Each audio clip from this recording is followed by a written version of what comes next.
Rob, coaching changes in the off-season, 6 new faces. You always said the combinations would take time to bed in, but 2 from 2, you must be delighted.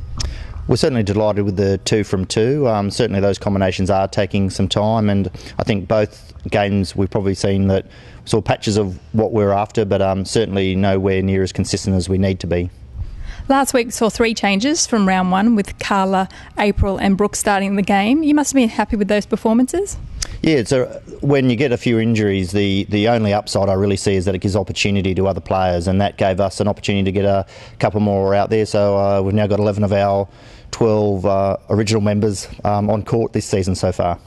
A noticeable absentee last week was Shayne Layton, who was withdrawn with a thumb injury. Can you give us some update as to her availability for this week? Yeah, Shayne will be unavailable for this week's game. We just want to give her another week to recover from her thumb injury.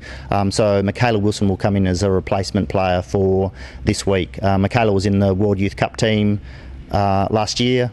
Talented defender who plays both goalkeeper and goal defence, agile and with some height, so she's an outstanding replacement to cover Shayne for this week.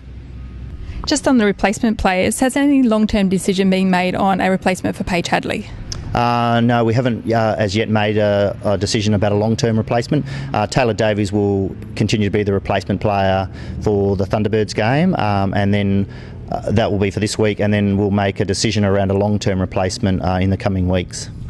There are certainly no easy games in the ANZ Championship, coming against the reigning champions and also this year's undefeated team. What are you expecting from the Thunderbirds this week? Oh, look, the Thunderbirds are a quality side, and they showed that throughout last year's premiership with 13 wins in a row, and they've continued on with another 2 this year. So they're an absolutely brilliant team, and they're tough at home.